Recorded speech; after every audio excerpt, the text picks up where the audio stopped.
So, punta na kaming Cebu. Wala namang traffic diyan, eh. May traffic lang kapag may disgrasya, 'di ba? Yes. Kasi nga, it's a very long road going back to the city. So, may intersection kami nadaanan.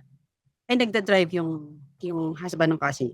Tapos, ang nasa likod nung driver, anak ko, ako nasa likod, bale sa harap ko yung Mm. cousin. Di slow drive na kami. Eh, ewan ko ba, may crossing. Crossing ang tawag sa probinsya, yung Yes, intersection, 'di ba? intersection, May oo. crossing. So, hinto kami kasi may malaking truck na nagmamaneho. Merong bata, nagbebenta siya ng parang binangkal. Sa'kin siya yung nagbenta, sabi ko, "Hindi, sorry," ganyan. "Di ba kakaway ka?" "No, Mm. no." So, dun siya kinukulit niya yung pinsan ko. Eh, hindi humaharap yung pinsan Oo, ko. oo. Between her and me, sabi niya, "Ano anong kulit-kulit naman ng batang 'to?" Sabi Oo. ko, "Oo nga, eh." Eh, sabay namin paglingon sa kanya, linabas pa naman niya yung dila niya pagkahaba-haba-haba. Pero siyempre, natuwa ako, 'di ba? Yes, Kasi parang, yes. "My God, ano 'to? Oo.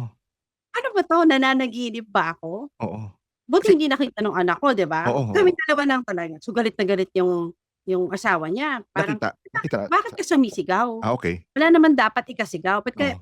parang ano ka ba, may topa ka ba? May anxiety ka ba? Oo, Uminom oo. ka ng gamot, mamaya papa-doktor kita, papa-psych kita." Oo. Eh, as in haba talaga ng dila niya, manipis. It was a normal human tongue, pero sobrang haba. Parang Sabi ko, kung ma-describe mo parang gaano siya kahaba? siguro mga Sa almost 3 feet. Ang haba, eh. Mga 10 years old yung bata kasi yung mukha niya nandun na sa window, eh. mm. Ang haba, as in ang haba talaga, dire-diretso siyang sumayad sa ano. Sabi ko, alam mo yun, Oo, hindi ko ma-explain. oo. Ako nakita ko lang kasi naka-side view, nakaharap kasi sa pinsan ko. Oo, yes.